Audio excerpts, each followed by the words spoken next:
새누리당이 이전 투구 진흙밭에서 치고받는 개싸움을 문자 그대로 하고 있습니다. 개싸움 중에 이런 개싸움도 처음 봤습니다. 친박 비박은 서로 비판을 하고 있습니다. 배신이니 폐륜이니 또 최순실의 남자니 이 2명 물러가라 8명 물러가라 이 난리를 치고 있는데요. 이 와중에 그래도 둘이는 못 떠날 거다라고 생각하는 사람이 지배적이었는데 저는 진작 결국은 떠날 수밖에 없을 거다 이런 판단을 했습니다. 지금 당의 재산이요. 총 565억 4,500만 원이 있다. 토지가 165억이다. 건물이 78억이다. 현금과 예금이 155억이다. 재산 때문에 못 떠난다. 흔히 평론가들 이런 이야기를 합니다. 저도 참 이런 평론을 하지만 이런 말씀을 하시는 분들 보면 답답합니다. 정치가요. 이 돈 이게 뭐 직거됩니까? 돈은 중요한 게 아닙니다. 그리고요. 하도 한국 정부는 정치 선거 공영제가 잘 돼 있어서 국회의원들 20명만 데리고 가면 당 차려서 굶어 죽을 일은 없습니다. 두 당 얼마씩이 오지 않습니까? 제가 옛날에 의원 6명이 있는 정당을 했는데요. 의원 6명이 있는 정당도 정부의 보조금으로 그럭저럭 이렇게 아쉽게 꾸려갈 만은 합디다. 그런데 20명만 되면 정당이 팍팍 굴러가지지요. 자, 나갈 명분과 나갈 찬스가 문제거나 안 그러면 간이 작아서 못 나가거나 이것이 문제지 다른 문제는 없다고 봅니다. 지금 친박의 전략은 빤히 서 있습니다. 지난 주말에 탄핵이 끝난 이후에 갑자기 사람이 많이 모였어요. 자신들은 100만이고 뭐 경찰은 15,000, 뭐 일부는 한 몇만 명은 모였다. 뭐 아무리 작게 보더라도 4, 5만 명은 모였다. 이렇게는 인정을 해야 될 것 같고 역대 최고의 이렇게 집회였던 것은 틀림없습니다. 어쨌거나 뒤늦게 그렇게 사람이 모이고 또 이정현 대표는 못 물러가겠다. 내가 비대위원장까지 구성하고 가겠다. 내지 최고위원회는 그대로 머물러라. 내 혼자 갈게. 이러면서 당권을 내놓지 않겠다고 통보를 했습니다. 어제 정진석 원내대표, 부대표 또 김광림 정책위원장이 물러났지만은 지금 비박은 오늘 이 선거에 참여해야 되느냐를 결정할 거다. 이런 입장이고요. 김무성 대표는 조금 전에 기자회견을 열고 새누리당으로는 좌파의 집권을 막아낼 수 없다. 가짜 보수를 걷어내고 신보수와 중도가 손을 잡고 좌파 정권을 막고 국가 재건에 나서야 된다. 탈당해서 신당을 창당하는 방안을 심각히 고민 중이다. 이렇게 말을 했습니다. 그리고 자기와 유승민 의원이 배신자라는 이야기를 들었는데 박근혜 대통령이 당과 당원 국민을 배신한 거다. 건전한 비판도 배신이란 딱지를 붙여서 금기시하는 노예 근성의 결과로 박 대통령도 죽었고 새누리당도 죽었다. 이렇게 말했습니다. 자, 김무성 대표 하도 뭉거적거려서 이분이 이야기하는 거 참 믿기가 어렵지만은 이번에는 나갈 수밖에 없는 상황이다라고 보고 있습니다. 친박은 외부를 결집시키고 TK를 중심으로 TK 중심 정당을 만들고 더 나아가서 자신의 대선 후보도 내고 그 맥락에서 이인재 전 의원이 친박의 대선 후보로 나서겠다. 이렇게 선언도 한 걸로 보입니다. 자, 이런 일들이 일사불란하게 지금 진행되고 있고 친박의 최고위원들, 소장파들이 나서서 지금 비박을 비판하고 있고 이 지명직 최고위원 한 명이 사퇴한 자리에 초선 의원을 오늘 또 바로 임명했습니다. 이것은 친박은 여기에서 더 이상 욕을 먹어라. 안 먹으나 좀 더 먹어라. 바뀔 게 없다. 욕 먹을 만큼 먹었으니까 이제는 우리 생각대로 가겠다라는 이야기를 지금 하고 있는 것 같습니다. 그러면서 버틸 거고요. 결국 대선에서 보수 진영 전체가 합쳐라는 이야기가 나왔을 때 자신들의 지분을 가지고 합치면서 개파로서의 지분을 다시 챙기겠다. 내지는 박 대통령 퇴임 이후에도 TK 지역 정당을 중심으로 가겠다. 그러면서 정치적으로 자신의 계보를 가지고 살아남겠다. 이런 이야기를 지금 하고 있는 것 같습니다. 개중에 친박 보수 몇 명은 법적으로도 정치적 방패를 막이를 놓게 되면 문제가 될 수 있는 소지도 있을 만한 사람들이 있습니다. 어쨌거나 살기 위해서 끝까지 가겠다라는 건데 그것이 박 대통령을 위한 어떤 판단은 아닐 거라고 저는 생각합니다. 비박이 신당을 창당할 경우에 비박 13.5, 지금 친박 새누리당은 4.9, 새누리당 지지도에서는 친박 새누리당이 35.3, 비박 신당이 40.8, 새누리당을 지지하다가 이탈한 사람들을 청해서는 새누리당 3.5, 비박이 23.6 이렇게 나온다고 합니다. 그런데 비박이 나가서 현재 나간 비박들만으로 당이 될 거라고는 보지 않습니다. 아까 김무성 전 대표가 중도라고 언급한 부분을 보면 자신들이 신보수고 중도는 김종인, 손학규 그리고 일부 국민의당 세력, 넓게는 안철수까지도 포함될 수 있고 또 더 넓게는 민주당의 비문, 비노가 될 수 있다고도 보고 있습니다. 자, 김무성 대표가 나가게 되면 밖에 있는 사람까지 포함하면 한 20명은 될 거다 최소. 그러면 이 사람들이 일단 정당의 깃발을 들고 가게 될 거고 지금 남은 친박들은 새누리당이라는 당을 유지하다가 어느 시점에 가면 이름을 또 바꾸겠죠. 어쨌든 이런 식으로 앞으로 새누리당이 변화해 갈 거라는 것은 뭐 시간 문제지 100% 확실한 걸로 보입니다. 자, 이 부분을 보수의 분열이 있는 원인을 가지고 이야기할 필요는 없고요. 현재 이대로는 새누리당 전체가 선거 치르면 공멸합니다. 대선이 안 되고 다음 총선도 안 될 겁니다. 전부 뿔뿔이 해체 모여서 새로운 보수의 가치를 가지고 경쟁하는 양상으로 긍정적 경쟁이 돼야 되는데 지금은 긍정적 경쟁이 아니라 니 죽고 내 죽자 식의 일단 우리는 절대로 못 나가니까 너네들이 나가라는 식의 한마디로 개싸움을 하고 있습니다. 자, 그러면 새누리당이 과연 어떤 정당일까 우리가 좀 봐야 되는데요. 자, 정통 보수 정당이다 이렇게 이야기를 하는데 지금 당 지지율이 13%입니다. 갤럽에 의하면. 그러면 새누리당의 앞으로 기원은 어디로 흘러가느냐 이 부분을 좀 보면요. 새누리당은 자기 당의 홈페이지나 이런 데는 97년에 창당한 한나라당을 새누리당의 기원이다 이야기를 하지만 더 올라가면 51년에 만들어진 이승만 대통령의 자유당 60년까지 존재했습니다. 그리고 그 이후에 5.16 이후에 박정희 대통령이 만든 공화당 63년에서 80년까지 있었습니다. 그리고 박 대통령이 돌아가신 뒤에 전두환 전 대통령이 만든 민정당 80년부터 90년까지입니다.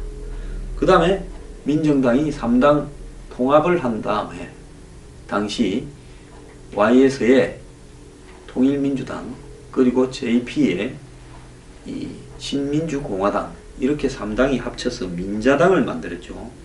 그래서 민자당이 90년부터 96년까지 있었습니다.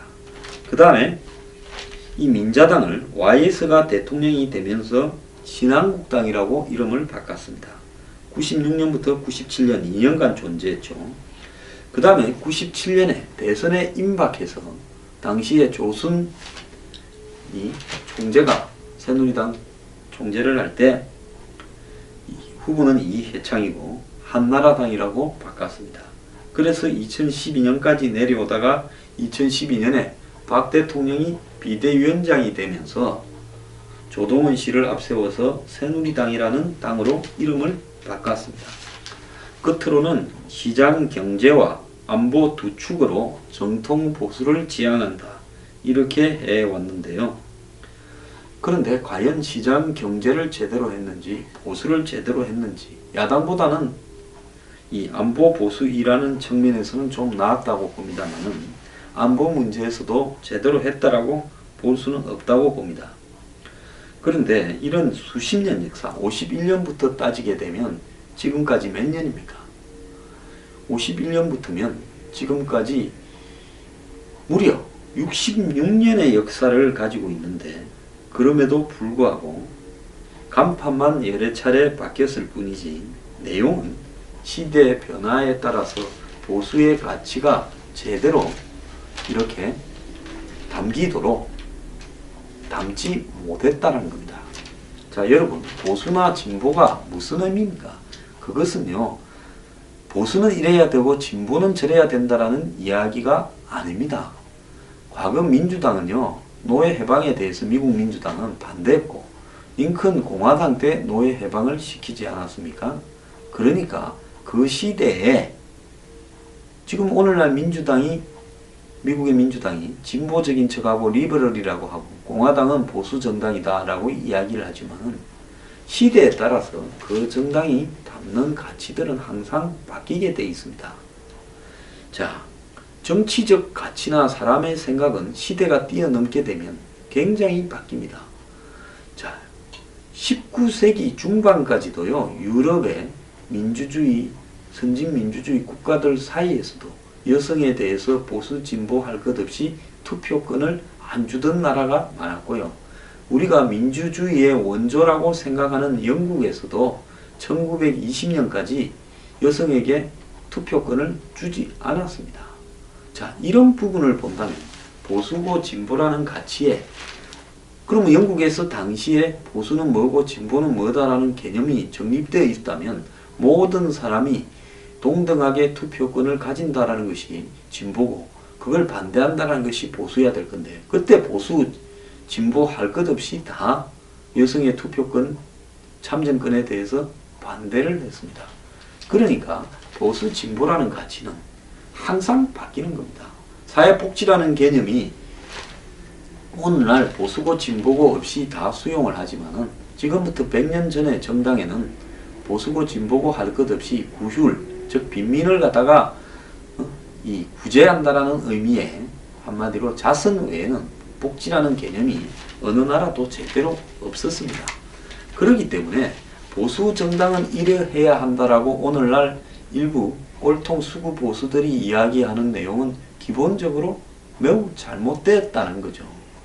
그 시대에 그 시대가 가져야 할 기본적인 가치를 온건하고 그리고 점진적인 방법으로 계속 수용을 하면서 가는 것이 보수고요. 그 방법론에서 좀 과격하고 급진적으로 좀 더 세게 이야기하는 것이 진보일 차일 뿐이지, 진보나 보수가 기본적으로 가져야 할 가치들은 변함이 없다라는 겁니다. 대한민국의 진보라고 시장 경제를 안 해서 되겠습니까? 대한민국의 진보라고 안보를 소홀히 해서 되겠습니까? 그런데 대한민국에는 마치 진보라고 하면 시장 경제와 안보에 회의적이고 보수라면 시장 경제와 안보를 마치 잘하는 것처럼 착각하게 만드는 이 현실이요, 얼마나 말 장난인가 하는 거죠. 그래서 보수는요, 자신의 가치를 시대에 맞게 그 시대에서 나오는 각종 사회, 정치, 경제적 문제를 계속 수용해서 담아가지고 그 보수의 컨텐츠에 넣지 못하면 망한다고 봅니다. 저는 오늘날 보수 정당이요, 주거 문제라든지 이 사회의 가장 중산층 이하 서민들, 국민의 한 80%에게 심각한 이 주거 문제를 담지 못하고 있다고 보고 있고요. 더 나아가서 부패를 척결하고 거대 경제 세력이 정경유착을 하는 부분에 대한 것, 이거는 기본입니다. 저는 재벌을 해체하자는 게 아니라 재벌들이 정치와 유착되는 부분, 재벌들이 근처도 안 갔는데 정치가 먼저 찾아가서 쫓아다니면서 돈 안 주면 죽여버리겠다고 했겠습니까? 재벌들이 정권이 바뀔 때마다 줄을 서고 돈을 대고 또 친하게 지내서 덕을 보려고 하고 특혜를 누리려고 하고 깜빵도 안 가려고 하고 깜빵 간 사람도 뺄라 하고 배임 횡령 탈세를 밥 먹듯이 하면서 그 부분을 갖다가 덮어달라고 하고 상속세를 안 내고 편법으로 적게 가지고 있으면서 전체 그룹을 지배하면서 그 지배를 정부의 힘을 끌어들여서 계속 유지해 갈라 하고 이러려니까 정치가 필요해서 돈을 뿌리는 거다, 이렇게 봐야 되지 않겠습니까? 이걸 척결하자는 것이 보수입니까 진보입니까? 저는 보수 진보할 것 없이 공이 가져야 될 부분이라고 봅니다. 자, 지금 국민들이 다수가 빈곤해져 가고 있는데 복지를 적어도 효율적으로 갖춰 나가는 국가가 되자, 이것도 기본이라고 봅니다. 그래서 오늘날 보수니 진보니를 가지고 말장난을 하고 패를 가르고 그러면서 그런 수구 기득권적 가치를 보수인 양, 보수적 가치인 양 착각하게 만들면서 오늘날 이렇게 된 데는요, 저는 정경련 또 그들에게 봉사해서 이 용돈을 받고 먹고 사는 학자, 그리고 기존에 집권해오던 정경유착에 익숙해진 보수를 표방하는 부패한 정치인, 이런 사람들이 만드는 가짜 이데올로기라고 저는 그렇게 보고 있습니다. 한 언론은요, 새누리당이 비판받는 7가지 대목이다 했는데, 중도 포용은 백지화시키고 극우와 색깔로만 남는다. 저는 일정 정도 이 말에는 동의를 합니다. 이번에 박 대통령이 물러가야 된다라고 이야기하는 부분에 대해서요, 종북을 이야기를 합니다. 그리고 종북 색깔이 있는 사람의 당선 우려, 그렇기 때문에 입을 닫아라고 이야기한다. 이것 역시 똑같은 이야기죠. 경제민주화와 복지는 말로만 한다. 지금 경제가 공정하게 페어하게 가야 된다. 저는 민주라는 말 대신에 경제의 공정이라고 이야기를 하겠습니다. 그리고 필요한 사람에 대한 복지는 갈수록 더 필요해지고 있습니다. 이런 부분에 대해서 보수가 제대로 하지 못하고 있다는 걸 인정합니다. 앞에서는 서민정당, 제가 이야기했잖아요. 새누리당은 시장에서 장사하는 분들의, 재래식 시장 장사하시는 자영업자들의 대변하는 수준의 정당인데, 당원들은 뒤로는 재벌과 유착관계 맞다고 생각합니다. 국민통합은 저 멀리하고 결국은 TK 정당에 안주한다. TK 정당에 안주하는 것은 지금 현실이지만은 국민통합에 소홀히 했고 기득권에 봉사해 왔다. 서울 강남 8학군에 봉사해 왔다 말은 인정하고요. 지역적으로 특정 영남 지역에 몰두되어 왔다는 말도 인정합니다. 대의 정치는 어디로 가고 보수와 엘리트만 덕실거린다. 웰빙들이죠. 엘리트가 아니고 말은 분명히 합시다. 엘리트 깜도 못 되는 사람이에요. 많이 배우고 고위직에 있었고 법조인이고 자기 성공했다고 엘리트입니까? 그리고 그 엘리트들은요, 보수에게 가신처럼 개처럼 굴복을 합니다. 대의민주 정치는 없는 정당이다. 인정합니다. 정책은 없고 경제 안보 위기 불러 무능하다. 인정합니다. 언론, 종교 등 보수 기득권과 유착관계에 안주했다. 맞습니다. 이번에 원로 17명이 나와가지고 무슨 질서 있는 태진 어쩌고 저쩌고 하는 거 보면 그 말이 틀린 것도 아니다라는 걸 인정을 합니다. 자, 새누리당요, 이제 이번에 박 대통령이 저는 기회를 줬다고 생각합니다. 변화할 기회를요. 이것까지 놓치게 되면 대한민국의 보수는 아마 부패한 자와 똑같은 용어로 쓰일 겁니다. 좀 더 규정을 새로 해보면 무능하고 부패한 자, 이것이 대한민국의 보수라는 이름으로 영원히 남지 않아야 되지 않겠습니까?